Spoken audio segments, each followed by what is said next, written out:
So hello students, welcome back to my learning channel Sauditya Educations.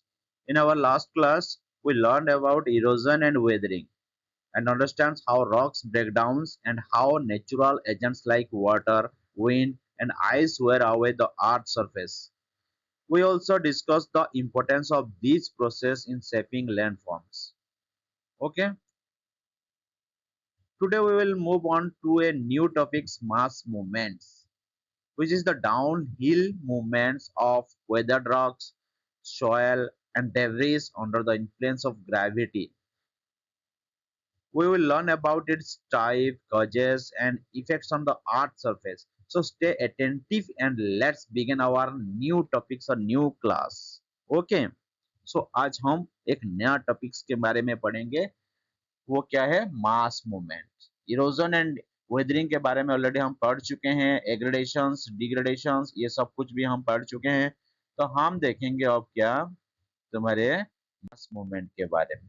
Mass movement क्या है और क्यों होता है? देखो, मास मतलब सब कुछ मिल के, एक या दो नहीं है, ठीक है. बहुत ये मास में आएगा, ठीक है. एक या दो में नहीं आएगा, बहुत सारे मिल के आएंगे और वो क्या करेंगे? मूवमेंट करेंगे, ठीक है. किसी भी जगह से कोई क्या करेंगे? मूवमेंट करे होगा, उनका मास मूवमेंट होगा. तो उसको ही क्या बोला जाता है? Mass movement. और वो होता क्यों है? क्यों होता है? किसकी वजह से होता है? वो होता है ग्रेविटी की वजह से. ग्रेविटी, जहाँ हमारे अर्थ में ग्रेविटी है, हम लोगों को ये पता है, साइंस में ये तुम लोग पढ़ चुके हो कि ग्रेविटी क्या है. तो ग्रेविटी की वजह से क्या होता है? कोई भी ऊपर का चीज नीचे छोड़ दो तो ऐसे भी चला आएगा. तो यहाँ पे कोई चीज ऊपर में है, ठीक है. तो यहाँ पे बहुत ज्यादा होगा ना, कोई माउंटेन होगा, माउंटेन के ऊपर से क्या होता है? बहुत ज्यादा चीज वहां पे होगा तो वो क्या करेगा? नीचे खिसकेगा. तो उसको क्या बोलेंगे हम? Mass movement. तो इसके बारे में डिटेल्सली लिखा हुआ है, पढ़ लेते हैं क्या है. So mass movement also bring changes in the earth surface. तो मास मूवमेंट भी क्या करता है? मास मूवमेंट करता है जो अर्थ में सरफेस एरिया को चेंज करने में ये भी एक इम्पोर्टेंट रोल प्ले करता है. वो कैसे? देख लेते हैं. They are caused of by gravity. वो ग्रेविटी की वजह से होता है. कैसे? Which pulls all materials. वो क्या करता है? सभी मटेरियल्स को नीचे खिसकने में मदद करता है. क्या? ग्रेविटी, ठीक है. Such movements are quite common in mountainous and regions such as Uttarakhand, Himachal Pradesh and Jammu and Kashmir. ये सब क्या है? हिली एरिया है. बहुत ज्यादा माउंटेन्स, पहाड़ यहाँ पे देखने को मिलता है. कौन कौन सी जगह में? उत्तराखंड, हिमाचल प्रदेश एंड जम्मू एंड कश्मीर में. ठीक है, समझ में आ रहा है. तो यहाँ पे क्या होता है? बहुत सारा मूवमेंट्स देखने को मिलता है. ऊपर से बहुत सारा जो मास मूवमेंट होता है ना, यहाँ पे नीचे ऐसे पर्वत या माउंटेन होगा, उसी माउंटेन से क्या होता है? बहुत सारे इस तरह से पत्थर नीचे खिसक के आ जाते हैं, ठीक है. जब खिसक के बहुत सारे एक नीचे आ जाएंगे तो उसको ही क्या बोलेंगे हम? मास मूवमेंट में. और ये ज्यादातर कहाँ पे देखने को मिलता है? वो देखने को उत्तर मिलता है Uttarakhand, Himachal Pradesh, Jammu and Kashmir. These are that place it will happens. Okay. So where loose masses slide down the slope होता है, तो इसकी वजह से वो बहुत ज्यादा क्या करते हैं? नीचे खिसकते आते हैं, ठीक है. कॉजिंग एनवायरमेंटल हाजार्ड्स किसको बोला जाता है? कोई भी आपदा होगा, मतलब कोई एक विपदा आने से पहले जो भी हमको सूचना मिलता है उसको हाजार्ड बोला जाता है, ठीक है. So loss of human lives and property alike. ये जो मास मूवमेंट या लैंडस्लाइड होगा, लैंडस्लाइड किसे बोलते हैं? लैंडस्लाइड के बारे में पढ़ेंगे आगे.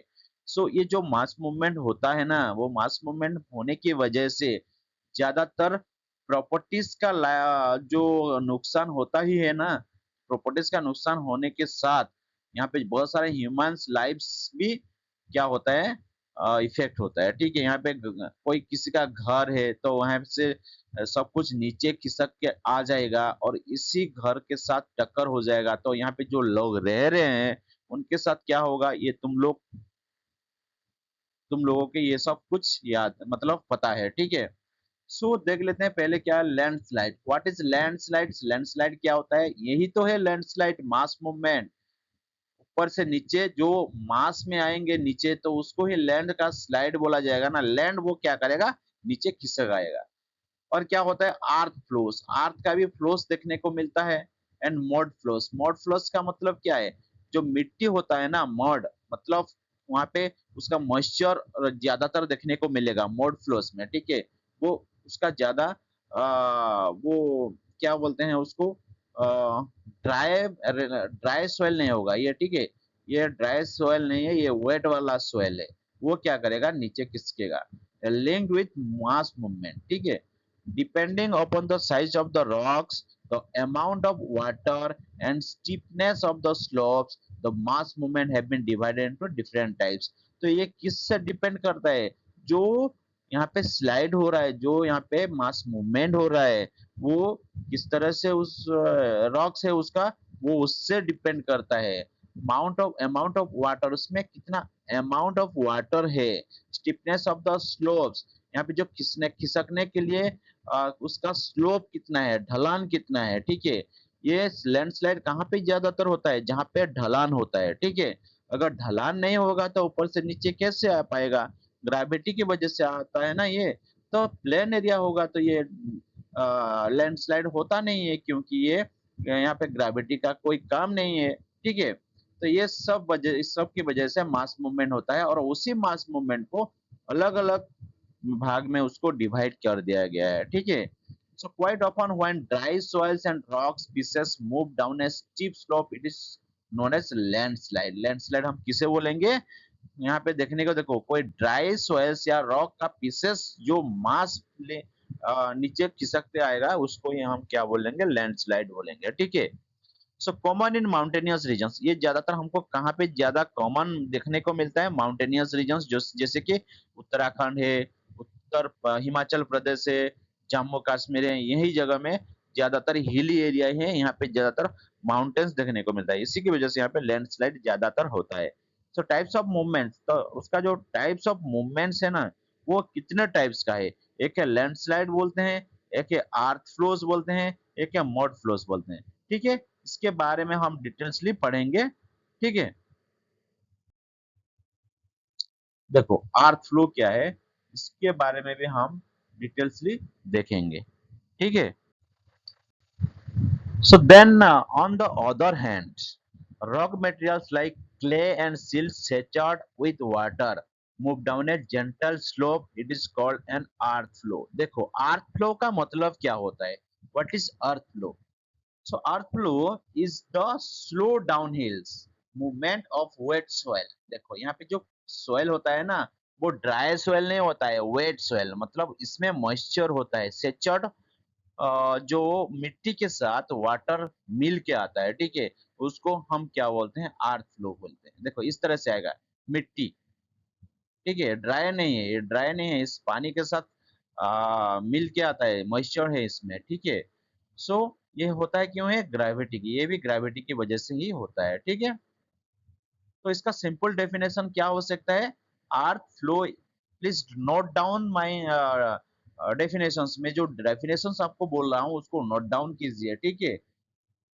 सो इसका सिंपल डेफिनेशन ये भी हो सकता है कि earth flow is the slow down hills movement of wet soil and loose earth materials due to gravity. Gravity की वजह से जो मूवमेंट नीचे होता है ना, उसको ही हम क्या बोलते हैं, अर्थ फ्लो बोलते हैं, ठीक है। समझ में आ गया। देन देख लेते हैं मॉड फ्लो, ये क्या होता है, when water saturates rock debris move down the channels on steep hillside, it is called mud flow। तो मॉड फ्लो क्या होता है, मॉड फ्लो का मतलब देखो, वो mod flow is a rapid type of mass movement, ठीक है। It's a rapid type of mass movement in which a large amount of water mixed with fine soils। ये सॉइल में क्या करता है, बहुत ज्यादा मिट्टी मिल के आता है, मिट्टी के साथ ज्यादा पानी मिल के आता है, ठीक है।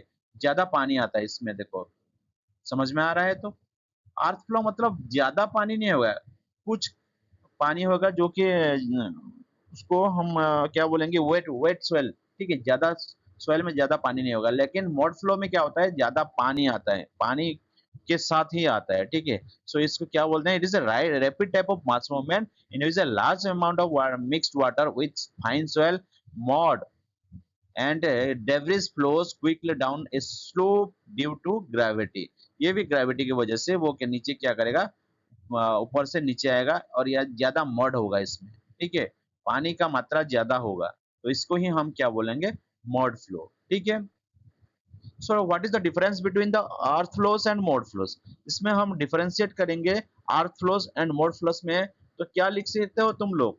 सो डिफरेंस क्या होता है देख लो थोड़ा, slow movement of wet soils, तो ये वेट सॉइल इसमें भी पानी होगा लेकिन ये उसका मूवमेंट बहुत स्लो होगा, ज्यादा होगा नहीं, ठीक है, इसका स्लो मूवमेंट होगा, इसका स्लो मूवमेंट होता है किसका, अर्थ फ्लो का। और मोड फ्लो का क्या होता है, इसका मूवमेंट फास्ट होता है, ज्यादा फास्ट होता है, fast movement of the water body, मतलब ज्यादा पानी यहाँ पे देखने को मिलता है, इसकी वजह से वो होता है, ठीक है। समझ में आ गया, ओके। देख नेक्स्ट चलते हैं, क्या है,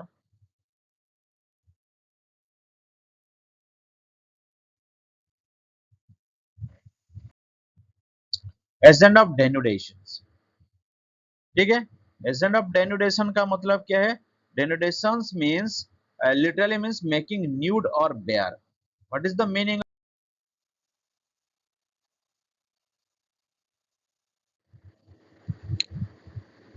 सो डेनुडेशन का मतलब क्या होता है, डेनुडेशन मतलब the overall process of reducing and reshaping the earth surface through weathering, erosion, mass movement and deposition.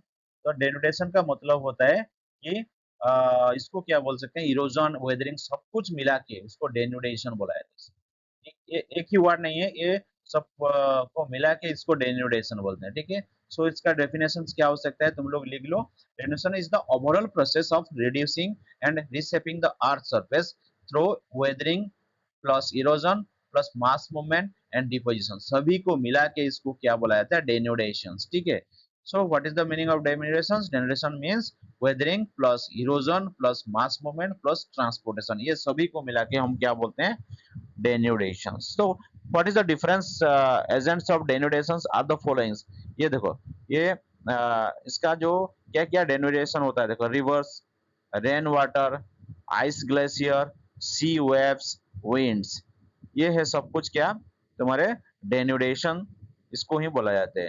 तो रिवर्स, रिवर्स क्या करता है, इसका काम क्या होता है एजेंट ऑफ डेन्यूडेशन के हिसाब से, reverse Erode and transport large amount of rocks, reverse क्या करता है, इरोड करता है, इरोड मतलब इरोजन होता है, एंड ट्रांसपोर्ट करता है, ट्रांसपोर्ट मतलब एक जगह से दूसरे जगह में लेना, इरोड मतलब वहां किसी एक जगह में इरोजन होगा, मतलब ठीक है, ये पानी के साथ कुछ मिट्टी ले आएगा, डेब्रिस, कंकड़ सब कुछ लेके चला आएगा, और एक ऐसा ट्रांसपोर्ट मतलब क्या, ट्रांसपोर्ट देखो, ये तो यहाँ पे इरोजन कर रहा है ना, इरोजन, ये साइड में इरोजन होगा, एक साइड में इरोजन होता है, इस साइड में अगर इरोजन हो रहा है तो क्या कर रहा है, ये पानी के साथ वो इरोजन का जो डेब्रिस या कोई भी कुछ जो जो भी ये इरोजन करके ले आ रहा है, तो ये इसका क्या होगा, इसको ट्रांसपोर्ट करेंगे, कहेंगे, ठीक है, ये ट्रांसपोर्ट करके लेके आ रहा है ना, तो ये लार्ज अमाउंट में होता है, ठीक है, वो कोई रॉक या कोई सोइल भी हो सकता है।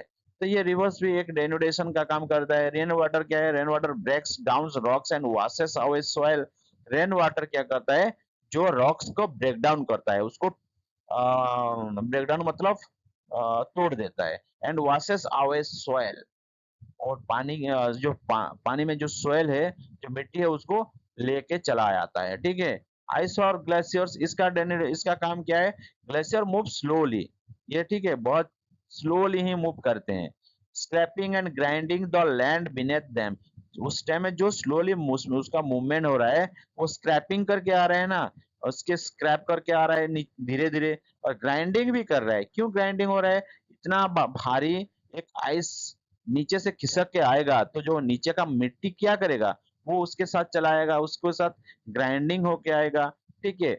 ये इसका भी काम है ग्लेशियर का। उसके बाद सी waves, sea waves Erode coastal rocks, सी वेव्स क्या करता है, इरोड करता है, इरोड मतलब इरोजन, यहाँ पे जो कोस्टल एरिया है ना, ये सी का पानी आके यहाँ पे टकराएगा, तो यहाँ पे जो टकराते हुए टाइम क्या करता है, यहाँ पे इरोड करता है, ठीक है, यहाँ पे जितने भी मिट्टी है उसको इरोड करता है। इरोड मतलब यहाँ से वो क्या करेगा, इरोजन करके ले जाएगा और उसको मतलब तोड़ देगा।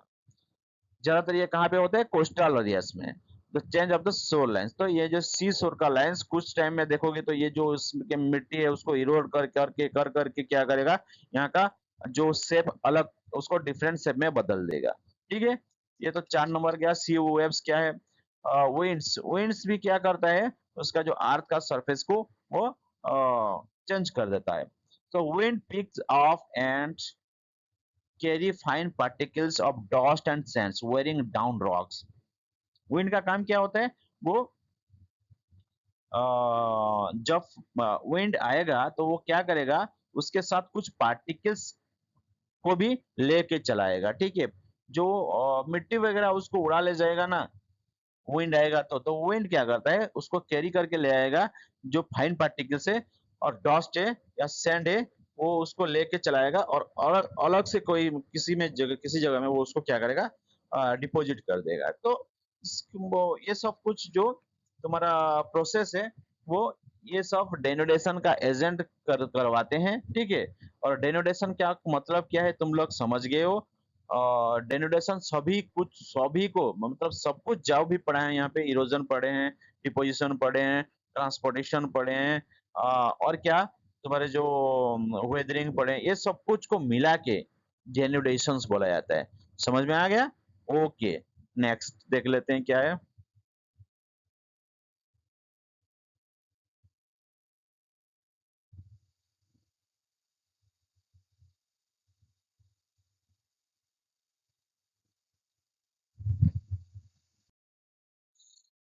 सो वाटर, एक एक करके इसके पढ़ेंगे ये किस तरह से उनको ब्रेक कर रहा है। ठीक है, तो water agent of degradation, water as an agent of degradation, उसका था ए ग्रेडेशन, इसका होगा डिग्रेडेशन।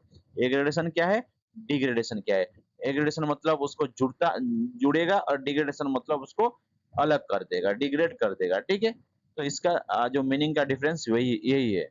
तो एजेंट ऑफ डिग्रेडेशन में क्या आता है, देखो, water break down rocks through a natural process called freeze thaw actions. ये freeze thaw action, freeze actions क्या है उसको देख लेते हैं थोड़ा।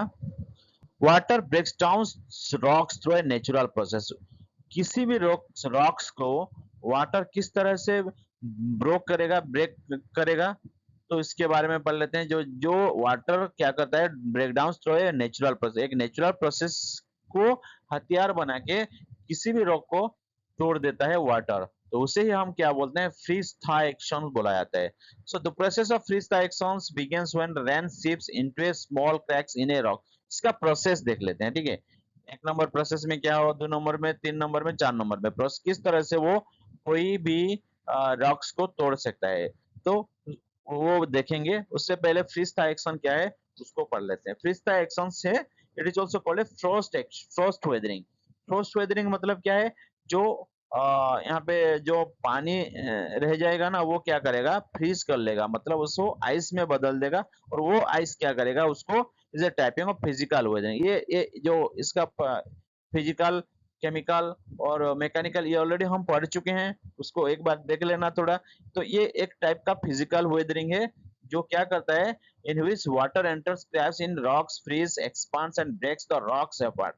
तो क्या करता है यहाँ पे, जो कोई भी यहाँ पे क्रैक्स देखने को मिलेगा, देख लेते हैं थोड़ा। The process of freeze thaw actions begins when rain seeps into a small cracks. यहाँ पे कोई रॉक्स में अगर कोई क्रैक्स देखने को मिल रहा है, तो वो क्रैक्स में क्या करेगा, पानी वहां पे जमा हो जाएगा, और पानी वहां पे रहेगा तो बाद में क्या होगा, तो water freezes, expand its and widens the cracks. देखो, इस प्रोसेस को तुम लोग समझो किस तरह से वो डिग्रेडेशन करता है, वाटर एक एजेंट की तरह। ठीक है, किस तरह से डिग्रेडेशन करता है। उसका पहला प्रोसेस क्या होता है, इसको फ्रीज था एक्शन भी बोला जाता है। ठीक है, वाटर को क्या बोला जाता है, फ्रीज था एक्शन भी बोला जाता है। इसका मीनिंग याद रखना तुम लोग, ये एमसीक्यू में आ सकता है। ठीक है, तो फ्रीज था एक्शन क्या है, इसका प्रोसेस में, process of freeze thaw action begins when rain seeps into a small cracks in a rocks. देखो, कोई रॉक्स है और उसी रॉक्स में अगर कोई क्रैक्स देखने को मिल रहा है, उसी क्रैक्स में क्या करेगा, ये पानी जमा हो जाएगा। ठीक है, ये पानी बारिश के समय जमा हो जाएगा, जमा होने से क्या होता है देखो, water freezes expand and widen the rock cracks.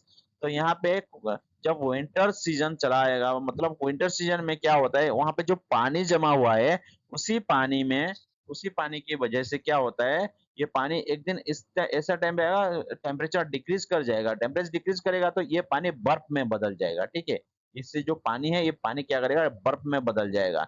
तो इसका थर्ड थर्ड प्रोसेस देखते हैं क्या है, when the ice thaws more water can सीप इन। देखो कोई भी आइस हो जाता है ना, फ्रीज हो जाता, तो फ्रीज हो जाता है, वो एक्सपांड कर जाता है, वाइडेंस, उसका जगह ज्यादा जगह वो ऑक्युपाई करेगा, ठीक है। ये क्या हो जाएगा, सॉलिड हो जाएगा। यहाँ पे सॉलिड होने से क्या होगा, जगह ज्यादा ऑक्युपाई करेगा, तो ज्यादा जगह जगह ऑक्युपाई करेगा तो क्या करेगा, ये पत्थर को भी एक्सपांड करना पड़ेगा। अगर एक्सपांड, ये इधर एक्सपांड कर रहा है, ये इधर एक्सपांड कर रहा है, तो एक्सपांड कर रहा है तो इसका मतलब क्या है, ये अलग अलग हो रहा है यहाँ पे, इसे वेदरिंग प्रोसेस चल रहा है। when the ice thaws more water can seep in। अगर वो आइस था यहाँ पे देखने का मतलब ज्यादातर, more water in, more water can सीप इन, बहुत ज्यादा वाटर यहाँ पे क्या करेगा, रह जाएगा। As the temperature rises and falls the crack gradually grows. यहाँ पे जो टेम्परेचर की वजह से वो जो क्रैक से बढ़ जाएगा, सॉरी टेम्परेचर बढ़ जाएगा, और फॉल्स मतलब कम जाएगा, कम होगा बढ़ेगा, कम होगा बढ़ेगा। ये प्रोसेस क्या करता है, जो ग्रेजुअली हो रहा है वो रॉक्स को तोड़ने में, रॉक्स को टूटने में मदद करेगा। तो यहाँ पे ये जो प्रोसेस है ये एक मैकेनिकल प्रोसेस है, और यही मैकेनिकल प्रोसेस से क्या करता है, कोई भी रॉक्स टूट जाता है इस तरह से, ठीक है। इसका प्रोसेस इस तरह से होता है। सो वाटर में gentle but over time it is powerful enough to break even the hard rocks. Water में भी जेंटल, वाटर क्या करता है, जेंटली ये सब काम करता है, ये बहुत पावरफुल है, ठीक है। वाटर एक पावरफुल सब्सटेंस है, तो ये चाहे तो सब कुछ तोड़ सकता है, ठीक है।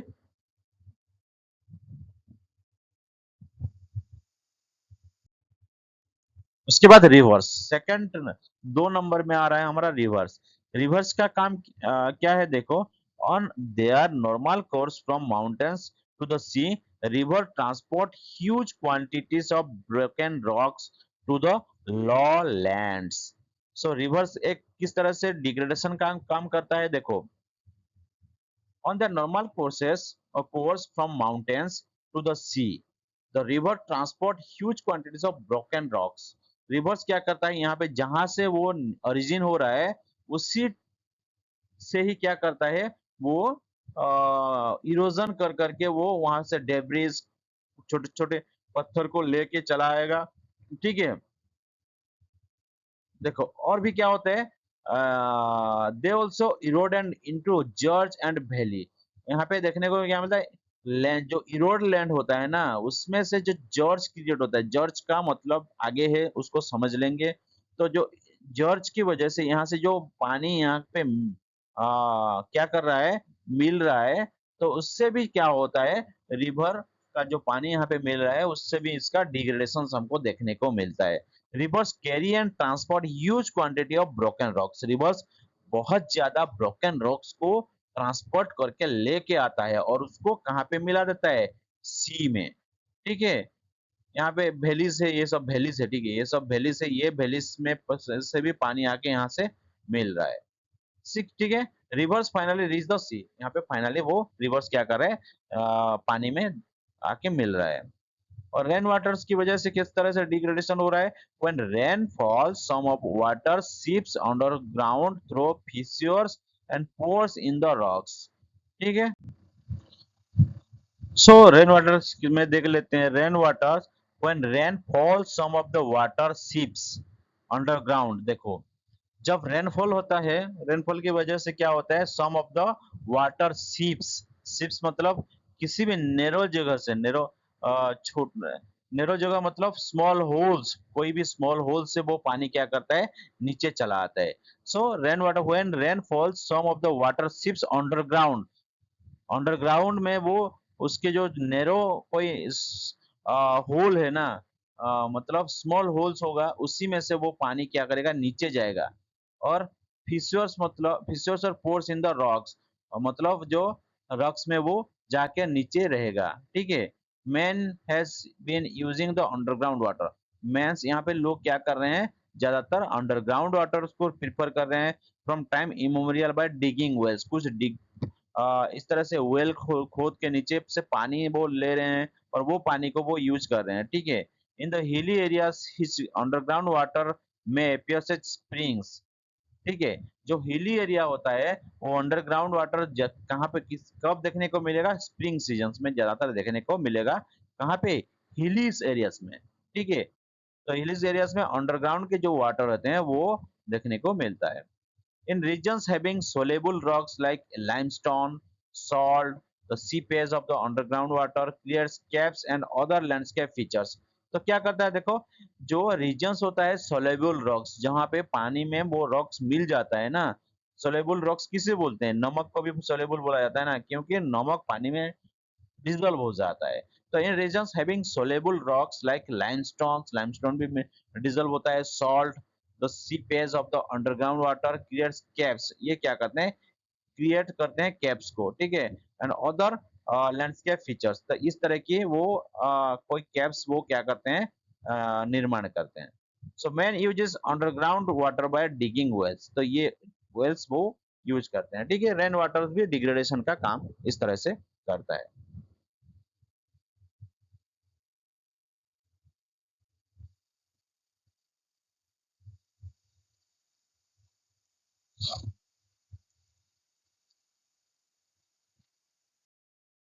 इसके बाद आइस और ग्लेशियर, ये भी क्या एक मीडियम है, उसको देख लेते हैं डिग्रेडेशन का। आइस और glacier, the moving mass of ice on the mountains is known as glacier. Glacier के में हर वक्त तुमको समझा रहा हूँ कि ग्लेशियर क्या है। तो वो मूविंग मूवमेंट, मूविंग मास होता है, जो आइस का एक मूविंग मास। देखो आइस यहाँ पे क्या कर रहा है, ऊपर से नीचे खिसक रहा है, इसको ही क्या बोलते हैं, मास मूवमेंट। और ग्लेशियर, ये है ग्लेशियर होता है, ठीक है। when they melt away along their edges, the life birth to rivers। when they melt away along their edges to give their birth to rivers, ठीक है। ये क्या करता है, जो पान रिवर्स में आके मिल जाता है, मेल्ट होके, मेल्ट होगा तो वो फिर से क्या हो जाएगा, सॉलिड में आ चला आएगा, सॉरी लिक्विड में चला आएगा, और लिक्विड में आके वो फिर से रिवर्स में मिल जाएगा, ठीक है। when glacier melt away along their edges they give birth to rivers। तो देखो यहाँ पे रिवर्स में, रिवर्स से ही वो क्या करेगा, जन्म लेगा, ठीक है। Glacier erosion, the movement of glacier and at the V shaped reverse valley into the U shaped valley. देखो जब ग्लेशियर का मूवमेंट होगा ना, ग्लेशियर्स का मूवमेंट होगा, तो Erode the V shaped reverse, V shaped का रिवर्स उसी टाइम में हुआ होगा, वी शेप्ड वैली बनाया होगा, ठीक है। तो वी शेप से यू शेप किस तरह से होगा, V shaped reverse valley into the U shaped valley. जब मूवमेंट होगा ग्लेशियर का इरोड करके, ठीक है, वही रिवर्स में, ठीक है, तो वो क्या बनाएगा, यू शेप बनाएगा, यू शेप पहले बनाया होगा, ठीक है। तो जब ये मास मूवमेंट होगा ग्लेशियर का, और उसी टाइम में वो क्या बना देगा, ये देखो यू टाइप का, यू सॉरी वी शेप का वैल्यू देखने को मिल रहा है इस तरह से। और ये क्या हो जाएगा, जब मिल के आ जाएगा, ज्यादा पानी देखने को मिलेगा हमको, मास मूवमेंट होगा तो ज्यादा पानी हो जाएगा, तो ज्यादा पानी की वजह से ये यू सब बन रहा है यहाँ पे। समझ में आ रहा है। The movement of the glacier around the V shaped reverse valley into U shaped valley. कोई भी रिवर्स वो क्या होता है, इस तरह से वी शेप्ड में होता है, ठीक है। ये याद रखना तुमको, रिवर्स कैसे होता है, वी शेप्ड में ऐसा रहता है, वी शेप्ड में। तो उसी टाइम में यू शेप में वो कन्वर्ट कैसे हो जाता है रिवर्स, अगर कोई ग्लेशियर मेल्ट होके, इरोड होके आके वही रिवर्स में मिल जाएगा, और वो रिवर्स एक बड़ा सा रिवर बन जाएगा, ठीक है। बड़ा सा रिवर बन जाएगा, यहाँ से पानी देखो ज्यादा दिख रहा है, यहाँ पे पानी बहुत कम है। तो ये यहाँ पे ज्यादा ग्लेशियर मेल्ट होके ज्यादातर यहाँ से मिल जाएगा, तो क्या होगा, ज्यादा पानी आ जाएगा। ग्लेशियर बना कैसे, पानी से ही तो बना है, तो वो पानी ज्यादा हो जाएगा, तो पानी ज्यादा हो जाएगा तो इसका जो कोर्स पानी का, मतलब वो ज्यादा हो जाएगा, ज्यादा हो जाएगा तो वो पानी फैलेगा इधर उधर, तो ये यू शेप बना देगा, ठीक है। पहले वो रिवर क्या था, वी शेप था, जो वो ग्लेशियर के वजह से वो क्या हो जाएगा, यू शेप में कन्वर्ट हो जाएगा, ठीक है। समझ में आ रहा है, ओके। सो 4 नंबर में देखो sea waves. What is sea waves, sea waves क्या होता है, the actions of sea waves causes erosion of the coast. The actions of sea waves causes erosion of the coast. देखो ये मैं तुमको बार बार बोल रहा हूँ कि जो सी के बीच में होता है उसमें जो सी का वेव्स आके टकराता है उसमें से एक नया सा क्या होगा, सरफेस एरिया क्रिएट होगा। तो actions of sea waves causes erosion, ये क्या करता है यहाँ से टकराएगा तो ये यहाँ से इरोजन करके वो पानी ले जाएगा। of the coast, they also deposit materials along with shore when they reset। तो यहाँ पे जो क्या करेगा, ये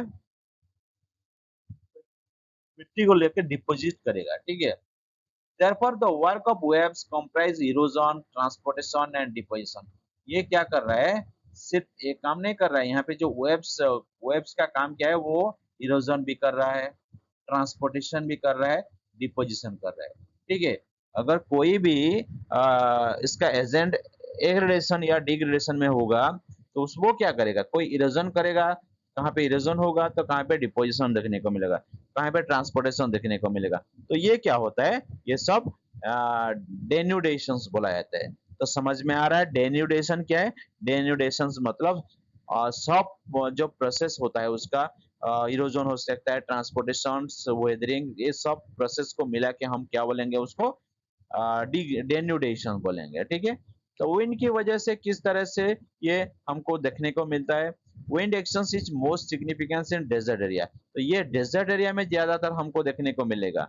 सच as Thar desert in Rajasthan, Rajasthan की जो वेस्टर्न साइड में है, ये वेस्टर्न साइड में है, याद रखो वेस्टर्न साइड में ये डेजर्ट क्यों बना उसके बारे में भी जो हम आगे पढ़ाएंगे, आगे कोई चैप्टर या टॉपिक्स होगा तो उसमें होगा कि वेस्टर्न साइड क्यों इसका डेजर्ट बन गया, ठीक है। क्योंकि यहाँ पे जो अरावली माउंटेन्स है ना, तो वो साउथ वेस्टर्न मानसून, हम हमारे यहाँ पे कौन सा मानसून से बारिश होता है, साउथ वेस्ट मानसून से। तो ये साउथ वेस्ट मानसून क्या करता है, जब साउथ में वेस्ट मानसून केरला से होके राजस्थान आएगा, केरला से होके आगे जाएगा राजस्थान जाएगा, तो वो क्या करता है, जो अरावली माउंटेन से वो उसका पैरेलल चला जाता है, और अरावली रिवर्स का पैरेलल चला जाता है वो विंड। तो वेस्टर्न साइड में जा नहीं पाता, वेस्टर्न साइड में जा नहीं पाता, इसी की वजह से क्या होता है, वेस्टर्न साइड में है ना तो हमारा डेजर्ट, इसकी वजह से वो वेस्टर्न साइड में जा नहीं पाता, तो पानी मतलब मानसून नहीं जा पाएगा तो क्या होगा, वहां पे बारिश ही भी नहीं होगा। समझ में आ रहा है तो ओके। तो ये ज्यादातर विंड्स कहाँ पे हमको देखने को मिलता है डेनिडेशन के हिसाब से, Rajasthan, Sahara desert in Africa, where winds can remove dry particles of dust and sand from the surface very easily। तो जो ये सब क्या करता है, रिमूव ड्राई पार्टिकल्स को क्या करेगा, रिमूव कर देगा, कोई dust sand from the surface very easily. तो यहाँ से देखो ये या ज्यादा यहाँ पे विंड देखने को मिलेगा तो यहाँ का जो मिट्टी या बालू होगा ना उसको वो एक जगह से दूसरी जगह ट्रांसपोर्ट कर देगा, ठीक है। समझ में आ रहा है। So role of man in changing the land surface, एक नया टॉपिक्स के बारे में देख लेते हैं। वो मैन का यहाँ पे क्या रोल है, जो अर्थ सरफेस के बदलने में, ठीक है। तो मैन का क्या क्या काम होता है, बिसाइड्स द एबव फोर्सेस मतलब जहाँ हम यहाँ पे जितना भी पढ़े हैं, रिवर्स, विंड, ग्लेशियर्स, जिस इसकी मदद से जो भी सरफेस एरिया इसका चेंज हुआ है वो हमको छोड़ के, man also places a vital roles in changing the land surface change होने में मैन का भी एक इम्पोर्टेंट रोल यहाँ पे देखने को मिलता है। Is responsible for the degradation of land, वो क्या करता है, वो रेस्पॉन्सिबल होता है ये डिग्रेडेशन ऑफ लैंड का, जो डिग्रेडेशन हो रहा है उसके लिए, ठीक है। तो ये इसका भी बहुत अलग अलग वेस होता है, बहुत ज्यादा वेस होता है। वो क्या क्या है देखो, by cutting the trees indiscriminately he turn the land into wasteland. तो यहाँ पे देखो मैन क्या करता है, जो जंगल वगैरह में होता है ना, कोई भी फॉरेस्ट में होगा तो वहां पे जो ट्रीज होगा उसको वो क्या करेगा, काटता ही जा रहा है। अगर ट्रीज यहाँ पे देखने को नहीं मिलेगा तो ये यहाँ पे क्या, वेस्टलैंड उसको कहेंगे हम लोग। यहाँ पे जो लैंड होगा वो क्या हो जाएगा, वेस्टलैंड हो जाएगा, ठीक है। If there are no trees, यहाँ पे अगर ट्रीज नहीं होगा तो then there are no rains, trees नहीं है तो यहाँ पे बारिश भी नहीं होगा, if there are no rains, यहाँ पे अगर पानी बारिश का पानी नहीं आएगा तो लैंड इज ऑटोमेटिकली डिग्रेडेड। तो लैंड डिग्रेडेड ऐसे ही हो जाएगा, ठीक है। डिग्रेडेशन यहाँ पे देखने को हमको मिल जाएगा। समझ में आ रहा है? तो इसका पहला प्रोसेस क्या है, यहाँ पे जो यहाँ पे ज्यादा जो लोग हैं वो क्या कर रहे हैं, ज्यादातर ट्रीज को काट रहे हैं, पेड़ को काट रहे हैं। पेड़ को काटेंगे तो क्या प्रॉब्लम हो जाएगा, यहाँ पे जो पेड़ नहीं रहेगा तो पानी भी देखने को नहीं मिलेगा, पेड़ से ही पानी देखने को मिलता है। तो देर आर नो रेन्स, अगर रेन्स नहीं होगा तो ऑटोमेटिकली वो डिग्रेडेड हो जाएगा, ठीक है। सो सेकंड पॉइंट में देख लेते हैं, indiscriminate building activities not only seal the land but they also render the surrounding land degraded. देखो यहाँ पे बड़े बड़े वो क्या कर रहे हैं, बिल्डिंग्स बना रहे हैं। मेंस वो रहने के लिए उनका वो क्या कर रहा है, बिल्डिंग्स बना रहा है।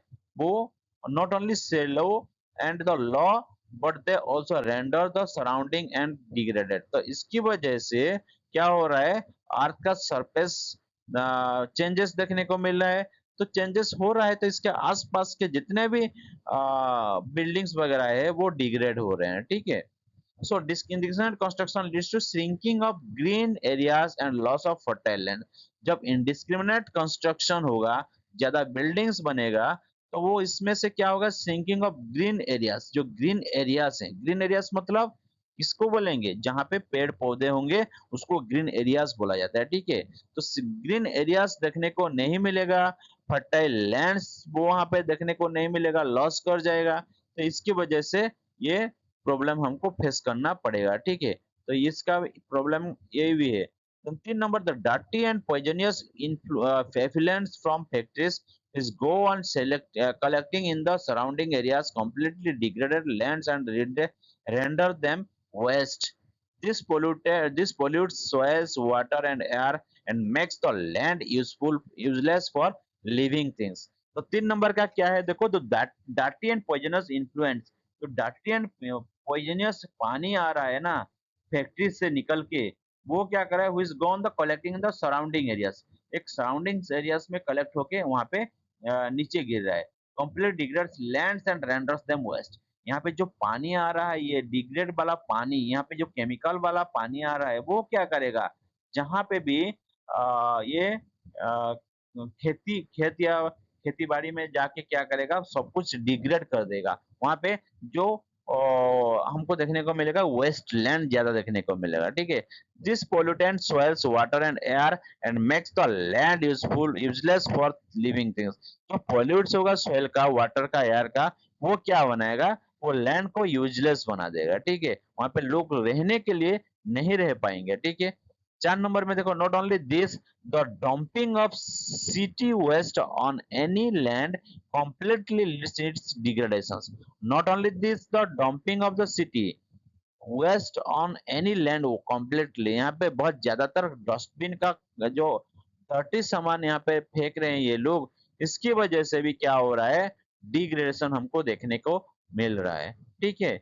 सो यहाँ पे देखो क्या क्या है, सब कुछ देख लो। क्या मैन का क्या रोल है, मैन की वजह से हमारे जो एनवायरमेंट में क्या प्रॉब्लम हो रहा है, ठीक है। जो पॉल्यूशन किस तरह से हो रहा है, ये सब हम यहाँ पे देख चुके हैं। therefore it is our responsibility to use land resources wisely and protectively।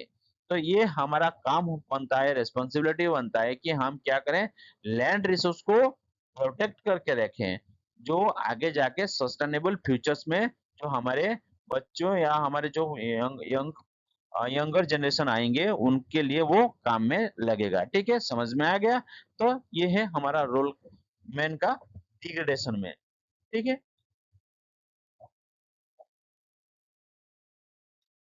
तो हम अभी क्या पढ़ेंगे, जो रिवर्स है उसके बारे में देखेंगे। तो इसका क्या क्या प्रोसेस होता है। तो अपर कोर्स मतलब क्या है, इसको भी हम पढ़ेंगे। तो इसका थोड़ा सा ब्रीफ आइडिया मैं तुमको दे देता हूँ। तो अपर कोर्स क्या होता है, जहां पे माउंटेन है, माउंटेन के पासेस, ये इसको पासेस बोलते हैं, दोनों माउंटेन के बीच में एक पास होता है, ठीक है, इसको पासेस बोलते हैं। जोजिला जोजिला पासेस क्या होता है, किस किस माउंटेन के या किस किस रीजन के बीच में होता है, वो मुझे कमेंट सेक्शन में बता दो। तो जो पासेस होता है उसी पासेस में से क्या करता है, नदी यहाँ से निकलता है, और जहां पे वो निकलता है ना, उसको हम क्या बोलेंगे, अपर कोर्स, सबसे ऊपर वाला कोर्स, उसको हम क्या बोलेंगे, अपर कोर्स बोलेंगे माउंटेन में, ठीक है। In this case as the slope of the land is generally very steep, बहुत ज्यादा स्टीप होता है, स्लोपिंग, ठीक है। ये देखो ऊपर में है, ऊपर से वो नीचे इस तरह से खिसक के आ रहा है पानी, और ये वो होता है कैसे, ग्रेविटी की वजह से। So the water of the rivers rushes down with a great speed, जो वाटर का, रिवर का वाटर होता है वो क्या करता है, नीचे बहुत ज्यादा स्पीड से फ्लो करता है। Consequently the reverse not only erodes, तो यहाँ पे जो कंसिक्वेंटली क्या होता है, रिवर्स वो क्या करता है, इरोड्स नहीं करता है, it's sides and bed but also carry stones and fragments of rocks. सिर्फ ये इरोजन या इरोड्स नहीं करता, उसके साथ साथ वो वहां पे से स्टोन्स भी ले आता है, ठीक है, and fragments of rocks with in, यहाँ पे बहुत सारा रॉक्स को मिला के वो ले आता है। In this way the river is busy, इसी की प्रोसेस में वो चला लगा लगा रहता है, और उसी प्रोसेस में वो बिजी ही रहता है। So in its upper case in erosion and transportation, by eroding its sides and a bed, it develops gorge, V-shaped valley, waterfalls and rapids। तो ये जो हमारे अपर कोर्स होता है, वो किस क्या क्या डेवलप करता है, जॉर्ज। जॉर्ज मतलब देखो ये क्या होता है, जॉर्ज इस तरह से स्टीप लाइक्स हमारा देखने को मिलता है, इस तरह से, इधर में भी इस तरह से आएगा। क्यों इस ऐसी शेप होगा ये, क्योंकि यहाँ का जो पानी है वो इरोजन हो जाएगा, इरोड्स करके चला आएगा, ठीक है, इसकी वजह से वो होता है। तो in this way the river busy in its upper course in erosion and transportation, by eroding its sides and bed it develops gorge, v-shaped valley and waterfall and rapids etc, ये सब होता है, ठीक है। तो यहाँ से आगे हम नेक्स्ट क्लास में देखेंगे, ओके। सो जिस लोगों को भी ये वीडियो हेल्पफुल लगा, तो मुझे कमेंट सेक्शन में थोड़ा आपका जो क्या राय है मुझे थोड़ा सा बोल दो, तो मुझे इनकरेजमेंट होगा, मोटिवेशंस मिलेगा कि आगे मैं भी वीडियो बना सकूं, ठीक है। Thank you.